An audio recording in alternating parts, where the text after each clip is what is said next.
ನ್ಯಾಯಕ್ಕಾಗಿ ಹೋರಾಟ ಘೋಷಿಸಿ ಈ ಕೂಡಲೇ ಬಿಜಾಪುರಕ್ಕೆ ಸರ್ಕಾರಿ ವೈದ್ಯಕಾಲಯದ ಘೋಷಿಸಿ ಚೆಲ್ಲಾಟ ಆಡುತ್ತಿರುವ ಸರ್ಕಾರಕ್ಕೆ ಏಕ ವ್ಯಕ್ತಿಗೋಸ್ಕರ ಜಿಲ್ಲೆ ಬಲಿ ಕೊಡುತ್ತಿರುವ ಸರ್ಕಾರಕ್ಕೆ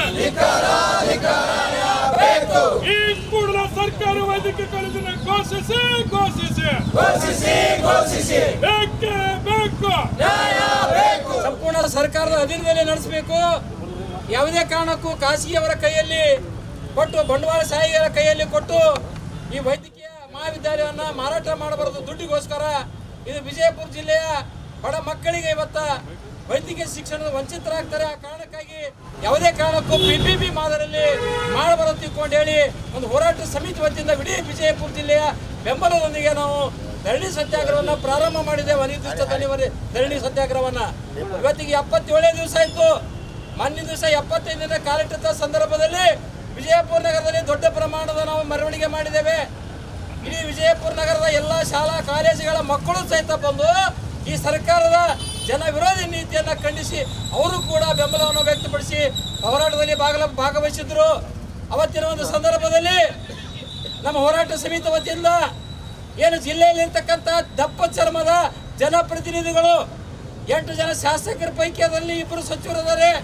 ಅದರಲ್ಲಿ ಮತ್ತೆ 3 ಮಂದಿ ವಿಧಾನ ಪರಿಷತ್ತಿನ ಸದಸ್ಯರು.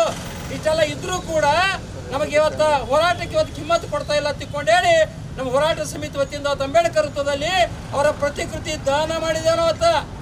ಅಂದ್ರೆ ನಮ್ಮ ಪಾಲಿಗೆ ಸತ್ತು ಹೋಗ್ಯಾರ ಅಂತೇಳಿ ಆ ಒಂದು ದ್ಯೋತಕವಾಗಿ ಇವತ್ತು 3ನೇ ದಿವಸ ನಾವು ವೇದಿಕೆ ಮೇಲೆ ಒಂದು ಶ್ರದ್ಧಾಂಜಲಿ ಕಾರ್ಯಕ್ರಮ ಮತ್ತು ಪಿಂಡ ಪ್ರದಾನ ಕಾರ್ಯಕ್ರಮವನ್ನು ಮಾಡಬೇಕಂತ ತಿಳ್ಕೊಂಡು ನಾವು ತೀರ್ಮಾನ ತಗೊಂಡಿದ್ದೇವೆ ಸಮಿತಿ ವತಿಯಿಂದ. ಆದರೆ ನಿನ್ನೆ ನಾವು ಘೋಷಣೆ ಮಾಡಿದ ಪ್ರಕಾರ ಪತ್ರಿಕೆ ಮತ್ತು ವಿಡಿಯೋದಲ್ಲಿ ವೈರಲ್ ಆಗಿದ್ದ ತಕ್ಷಣ ಪೊಲೀಸ್ ಇಲಾಖೆಯವರು ಎಚ್ಚೆತ್ತುಕೊಂಡು ಅವ್ರಿಗೆ ಪೊಲೀಸ್ ಇಲಾಖೆಯವರಿಗೆ ಮಾನ್ಯ ಜಿಲ್ಲಾ ಉಸ್ತುವಾರಿ ಸಚಿವರು ಅವರಿಗೆ ಸೂಚನೆ ಕೊಟ್ಟಾರತ್ತ. ಅವರಿಗೆ ಒಂದು ವೇಳೆ ಇಲ್ಲಿ ಹೋರಾಟಗಾರರು ನಮ್ಮ ಪಿಂಡ ಪ್ರದಾನ ಮಾಡಿ ಶ್ರದ್ಧಾಂಜಲಿ ಅರ್ಪಣೆ ಮಾಡಿದರೆ ನಿಮ್ಮ ಮೇಲೆ ಕ್ರಮ ಕೈಗೊಳ್ತೇವೆ ಮತ್ತು ಈ ಪೆಂಡಾಲನ್ನು ಕಿತ್ತಿಸಬೇಕಾಗ್ತದೆ ತಿಳ್ಕೊಂಡು ಹೇಳಿ ಪೊಲೀಸ್ ಇಲಾಖೆಯವರಿಗೆ ಸೂಚನೆ ಕೊಟ್ಟು ಇವತ್ತು ಹೋರಾಟಗಾರರಿಗೆ ಇವತ್ತು ಹತ್ತಿಕ್ಕುವಂತಹ ಕೆಲಸ ಮಾಡಿದ್ದಾರೆ. ಇವತ್ತು ನಾವು ಒಂದೇ ಮಾತು ಹೇಳ್ತೇನೆ, ಇವತ್ತು ಸಚಿವರಿಗೆ ಮತ್ತು ಪೊಲೀಸ್ ಇಲಾಖೆಯವರಿಗೆ ಹೇಳ್ತೇವೆ, ನಾವು ಬಹಿರಂಗವಾಗಿ ಘೋಷಣೆ ಮಾಡಿನೇ ಮಾಡಬೇಕಂತ ತಿಳ್ಕೊಂಡು ಪತ್ರಿಕೆ ಕೊಟ್ಟಿದ್ದೇವೆ ಮತ್ತು ವಿಡಿಯೋ ವೈರಲ್ ಕೂಡ ಮಾಡಿದ್ದೆವು. ನಿಮ್ಮ ಕಣ್ಣು ತಪ್ಪಿಸಿ ಮಾಡಕ್ಕ ಹಲವಾರು ಜಾಗಗಳದಾವು.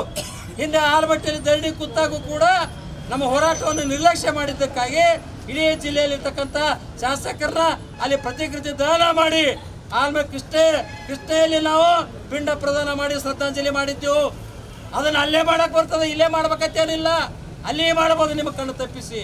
ಆದ್ರೆ ಇವತ್ತ ಪೊಲೀಸ್ ಇಲಾಖೆಯವರಿಗೆ ನಾವು ಆಯ್ಕೆ ಮಾಡಿ ಕಳಿಸಿರ್ತಕ್ಕಂಥ ಲೂಟಿಕೋರರು ಜನಪ್ರತಿನಿಧಿಗಳು ನಿಮಗೆ ಕಿರಿಕಿರಿ ಮಾಡಬಾರ್ದು, ನಾವು ಮಾಡಿದ್ದಕ್ಕಾಗಿ ನಿಮಗೆ ಶಾಪ ತಟ್ಟಬಾರ್ದು, ನಿಮಗೆ ಅನ್ಯಾಯ ಆಗಬಾರ್ದು, ನಿಮಗೆ ನೌಕರಿಗೆ ಧಕ್ಕಿ ಆಗಬಾರ್ದು ತಿಳ್ಕೊಂಡು ಹೇಳಿ ಇವತ್ತು ನಿಮಗೆ ಕವಲಾವಕಾಶ ಕೊಟ್ಟಿದ್ದೆವು. ಈಗಲಾದರೂ ಪೊಲೀಸ್ ಇಲಾಖೆಯವರು ಇವತ್ತು ನಮಗೆ ನೀವು ಕಂಡೀಷನ್ ಮಾಡ್ತಿರಲ್ಲ, ನಿಮ್ಮ ಇಲಾಖೆ ಮುಖ್ಯಸ್ಥರಾಗಿರ್ತಕ್ಕಂಥ ಜಿಲ್ಲಾ ಪೊಲೀಸ್ ವರಿಷ್ಠಾಧಿಕಾರಿಗಳು ಜಿಲ್ಲೆಯಲ್ಲಿರ್ತಕ್ಕಂಥ ಎಲ್ಲ MLAಗಳಿಗೆ ನೀವು ಕರೆಸ್ರಿ, ಜಿಲ್ಲಾಧಿಕಾರಿ ಕಚೇರಿ ಮುಂದೆ ಸಭೆ ಮಾಡ್ರಿ. ಇದು ಹೋರಾಟ ನಿಲ್ಲೋದಿಲ್ಲ, ಬಹಳ ಗಂಭೀರವಾಗಿ ತೆಗೆದುಕೊಂಡು ಹೊರಟಿದ್ದಾರೆ ಹೋರಾಟಗಾರರು. ದಿನೇ ದಿನೇ ಬೇರೆ ಸ್ವರೂಪ ಪಡಿತಾ ಇದೆ. ನಾಳೆ ಏನಾದರೂ ಕಾನೂನು ಸುವ್ಯವಸ್ಥೆ ಭಂಗ ಆದರೆ ನಾವು ಕೂಡ ಬಂದೋಬಸ್ತಿ ಕೊಡೋಂಗಿಲ್ಲ. ಹೋರಾಟಗಾರರ ಬಲ, ನೀವು ಜನಪ್ರತಿನಿಧಿಗಳ ಬಲ, ನೀವೇನಾರೇ ಮಾಡ್ಕೊರೋ ತಿಳ್ಕೊಂಡು ಬಹಳ ಕಡಾಖಂಡಿತವಾಗಿ ಅವ್ರಿಗೊಂದು ಕೊನೆಯ ಸೂಚನೆಯನ್ನು ನೀವು ಪೊಲೀಸ್ ಇಲಾಖೆಯವರು ಕೊಡಬೇಕು. ಒಂದು ವೇಳೆ ಕೊಡದೇ ಇದ್ದರೆ ನಾವು ಮತ್ತೆ ಮುಂದೆನೂ ಕೂಡ ನಿಮ್ಗೆ ಹೇಳದೆ ಕೇಳಿದೆ ನಾವು ಯಾವ ಜಾಗದಾಗ ಮಾಡಬೇಕು ಅಲ್ಲಿ ಪಿಂಡ ಪ್ರದಾನ ಕಾರ್ಯಕ್ರಮ ಮಾಡಿ ಶ್ರದ್ಧಾಂಜಲಿಯನ್ನು ಅರ್ಪಿಸ್ತೇವೆ. ನಾವು ನಿಮ್ಗೆ ಏನಿರ್ತದೆ ನಮ್ಮನ್ನ ಅರೆಸ್ಟ್ ಮಾಡಿ ಜೈಲಿಗೆ ಹಾಕಿರಿ. ಭಾಳ ಪೆಂಡಾಲ ಕಿತ್ತಿರಿ, ನೀವು ಪೆಂಡಾಲ ಕಿತ್ತಿದ್ರು ಕೂಡ ಭಗವಂತ ಕೊಟ್ಟಿರ್ತಕ್ಕಂಥ ಸೃಷ್ಟಿ ಇದೆ. ಆಕಾಶನೇ ನಮಗೆ ಹೊದಿಕೆ, ಇದು ಭೂಮಿನೇ ನಮಗೆ ಹಾಸಿಗೆ. ಬಯಲಲ್ಲಿ ಕೂತ್ಕೊಂಡು ಹೋರಾಟ ಮಾಡ್ತೇವೆ. ಇದಕ್ಕೂ ಸರ್ಕಾರ ಬಗ್ಗದೇ ಇದ್ರೆ ನಾವು ಪ್ರಾಣ ತ್ಯಾಗವನ್ನು ಕೂಡ ಮಾಡಕ್ಕೆ ಸಿದ್ಧಿರ್ತೇವೆ. ಆಮರಣ ಉಪವಾಸ ಸತ್ಯಾಗ್ರಹ ಮಾಡ್ತೇವೆ. ಪ್ರಸಂಗ ಬಂದರೆ ವಿಷ ಸೇವಿಸಿ ಆದರೂ ಕೂಡ ನಾವು ಆತ್ಮಹತ್ಯೆ ಮಾಡಿಕೊಂಡು ಈ ಸರ್ಕಾರದ ಒಂದು ಕರಾಳ ಅಧ್ಯಾಯವನ್ನು ನಾವು ಬರಲಿಕ್ಕೆ ನಾವು ಪ್ರಾರಂಭ ಮಾಡಬೇಕಾಗ್ತದೆ. ಹೋರಾಟಗಾರರು ಯಾಕೆ ಈ ರೀತಿ ಅನ್ಯಾಯ ಮಾಡ್ತೀವಿ? ವಿಜಯಪುರ ಜಿಲ್ಲೆಗೆ ಕರ್ತವ್ಯ ತಗುಲ್ತದೆ. ಇದೆಲ್ಲ ಗಣನೆಗೆ ತೆಗೆದುಕೊಳ್ಳದೇ ಉದ್ದೇಶಪೂರ್ವಕವಾಗಿ ವಿಜಯಪುರ ಜಿಲ್ಲೆಯ ಜನರನ್ನ ಹಾಳು ಮಾಡಲಿಕ್ಕೆ ಏಕೈಕ ಒಬ್ಬ ಜಿಲ್ಲಾ ಉಸ್ತುವಾರಿ ಸಚಿವರ ಹಿತಾಸಕ್ತಿ ಕಾಪಾಡಲಿಕ್ಕೆ ಇವತ್ತು ಸರ್ಕಾರ PPP ಮಾದರಿಯಲ್ಲಿ ವೈದ್ಯಕೀಯ ಮಹಾವಿದ್ಯಾಲಯ ಪ್ರಾರಂಭ ಮಾಡಿ ಕೊಟ್ಟಿದ್ದಾರಲ್ಲ, ಇದರ ಒಂದು ಪರಿಣಾಮ ಸರ್ಕಾರ ಎದುರಿಸಬೇಕಾಗ್ತದೆ. ಇವತ್ತು ನಾವು ತೀರ್ಮಾನ ತಗೊಂಡಿದ್ದೇವೆ. ಇಲ್ಲಿ ನಾವು ಸರ್ಕಾರಿ ವೈದ್ಯಕೀಯ ಮಹಾವಿದ್ಯಾಲಯದ ಹೋರಾಟ ಸಮಿತಿ ಇಲ್ಲಿಂದ ನಾವು ಎದ್ದು ಹೋಗಬೇಕಾದ್ರೆ ಆದೇಶ ತಗೊಂಡೇ ಹೋಗಬೇಕೆ ಹೊರತಾಗಿ ಇಲ್ಲಿಂದ ನಮ್ಮ ಹಣವನ್ನ ಹೊರಗೆ ಹೋಗ್ಬೇಕಂತಕ್ಕಂಥ ತೀರ್ಮಾನ ತಗೊಂಡಿದ್ದೇವೆ.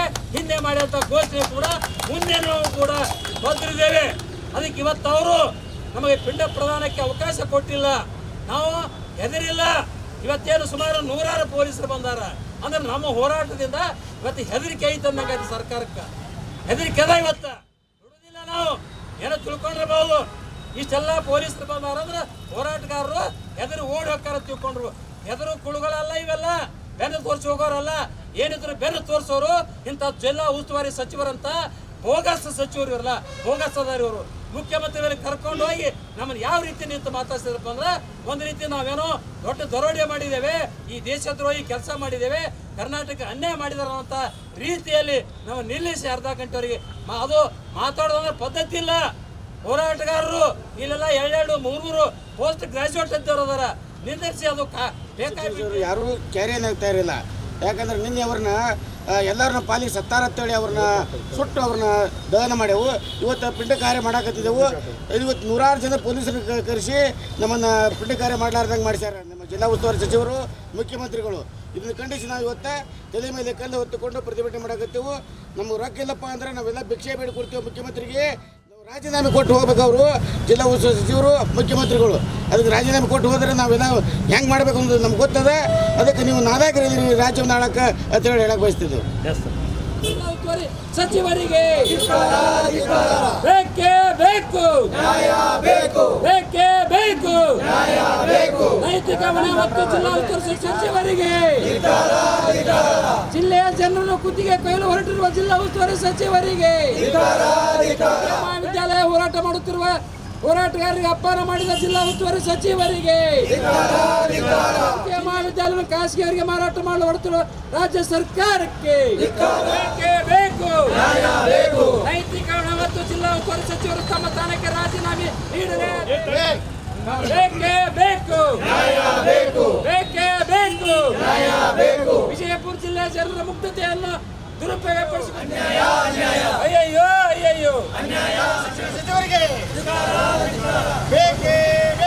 ವಿಜಯಪುರ ಹೋರಾಟಗಾರರಿಗೆ ಯಾವುದೇ ರೀತಿಯ ಸ್ಪಂದಿಸ್ತಾ ಇಲ್ಲ. ಇವತ್ತ ನಮ್ಮ ಹಿರಿಯ ಹೋರಾಟಗಾರರು ಬಹಳ ದೊಡ್ಡ ಪ್ರಮಾಣದ ಹೋರಾಟ ನಂಬ್ಕೋಬೇಕಾಗ್ತದ. ಇವತ್ತಿನ ಬಹಳ ವಿಶಿಷ್ಟ ರೀತಿಯ ಹೋರಾಟ, ಕಲ್ಲನ್ನು ತಲೆ ಮೇಲೆ ಉಟ್ಕೊಂಡು ಹೋರಾಟನ ಪ್ರತಿಭಟನೆ ನಿರತರಾದಂತ ಈ ಒಂದು ಸರ್ಕಾರಿ ವೈದ್ಯಕೀಯ ಕಲ್ಲದ ಹೋರಾಟ ಸಮಿತಿಯ ಮುಖಂಡರಾದಂತ ಶ್ರೀ ಅರವಿಂದ್ ಕುಲಕರ್ಣಿ ಸರ್ ಕಲ್ಲು ನ್ಯಾಯ ನೀಡಿದ ಜಿಲ್ಲಾ ಉಸ್ತುವಾರಿ ಸಚಿವರಿಗೆ, ಜಿಲ್ಲೆಯ ಶಾಸಕರಿಗೆ, ವಿಧಾನ ಪರಿಷತ್ ಸದಸ್ಯರಿಗೆ. ಹಜರತ್ ಖಾನ್ ಬಾಬಾ ತಂತ್ರ ಮಂತ್ರದ ಪ್ರಸಿದ್ಧಿ ಪಡೆದ ಮಹಾಗುರುಗಳು. ವಿಜಯಪುರ ನಗರದ ಶ್ರೇಷ್ಠ ಹೆಸರುವಾಸಿಯಾದ ಹಜರತ್ ಖಾನ್ ಬಾಬಾ ನಿಮ್ಮ ಪ್ರತಿಯೊಂದು ಸಮಸ್ಯೆಗಳ ಬಗ್ಗೆ ಖಾತ್ರಿ ಹಾಗೂ ಸಮಾಧಾನ ಪಡೆಯಿರಿ. ಹಜರತ್ ಖಾನ್ ಬಾಬಾ ವಿಜಯಪುರ ನಗರದಲ್ಲಿ ಕಳೆದ 20 ವರ್ಷಗಳಿಂದ ತಮ್ಮ ಸ್ವಂತ ಮನೆ ವಿಳಾಸದಲ್ಲಿದ್ದು ಸಾರ್ವಜನಿಕರ ವೈಯಕ್ತಿಕ ಸಮಸ್ಯೆ ದೋಷಗಳನ್ನ ಪರಿಹಾರ ಮಾಡುತ್ತಿದ್ದಾರೆ. ಹಜರತ್ ಖಾನ್ ಬಾಬಾ ಸಂತೋಷದ ಸುದ್ದಿ ಕೇಳಿ ಆನಂದ ಆಗಬಹುದು. ಇವರು ಪಿಶಾಚಿ ಮತ್ತು ಭೂತದ ಕಾಟ ಮಾಟ ಮಾಡಿದ್ದು ತೆಗೆಯುತ್ತಾರೆ ಮತ್ತು ಬಹಳ ಕಾಲ ಮಕ್ಕಳಾಗದಿದ್ದರೆ ಹಾಗೂ ದಮ್ಮು, ಹೊಟ್ಟೆ ನೋವು, ಹೆಣ್ಣು ಮಕ್ಕಳ ತೊಂದರೆಗಳು, ಕಾಮಣಿ, ಇಸುಬು ಇವರ ಔಷಧ ಹಾಗೂ ಮಂತ್ರಶಕ್ತಿ, ದಿವ್ಯ ಶಕ್ತಿಯಿಂದ ಹಜರತ್ ಖಾನ್ ಬಾಬಾ ಇವರು ಆರೋಗ್ಯ ಚಿಕಿತ್ಸೆ ನೀಡಿ ನಿಮ್ಮ ಕಷ್ಟ ನೋವುಗಳನ್ನ ದೂರ ಮಾಡಿಕೊಡುತ್ತಾರೆ. ನಿಮ್ಮ ಸಮಸ್ಯೆಗಳಾದ ಮನಸ್ಸಿನ ಇಚ್ಛೆ, ಪ್ರೇಮ ವಿವಾಹ ಸಮಸ್ಯೆ, ನೌಕರಿ ಸಮಸ್ಯೆ, ಪತಿ ಪತ್ನಿಯರ ಸಮಸ್ಯೆ, ಆಸ್ತಿ ವಿಚಾರ, ಮಾಟ ಮಂತ್ರದ ಬಗ್ಗೆ, ಆರೋಗ್ಯ ತೊಂದರೆ, ಗುಪ್ತ ರೋಗಗಳು, ಶತ್ರುಕಾಟ, ಉದ್ಯೋಗ ಸಮಸ್ಯೆ, ಗೃಹ ಸಮಸ್ಯೆ, ಕೋರ್ಟ್ ವಿಚಾರ, ಸಾಲಬಾಧೆ, ಧನ ಸಂಪತ್ತು ಪ್ರಾಪ್ತಿ ಬಗ್ಗೆ,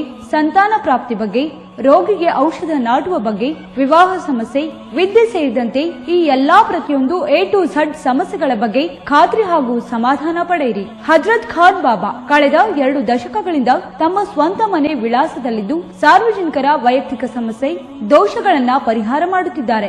ನಿಮ್ಮ ಸಮಸ್ಯೆಗಳ ಪರಿಹಾರಕ್ಕೆ ಕರೆ ಮಾಡಿ ಪರಿಹಾರ ಪಡೆದುಕೊಳ್ಳಬಹುದು. Mobile number 9972183841. ಸ್ವಂತ ಮನೆ ವಿಳಾಸ Hazrat Khan Baba Sainik school first gate bus stop, Ibrahim Roja back side, Horti plot, Rahim Nagar, Vijayapura.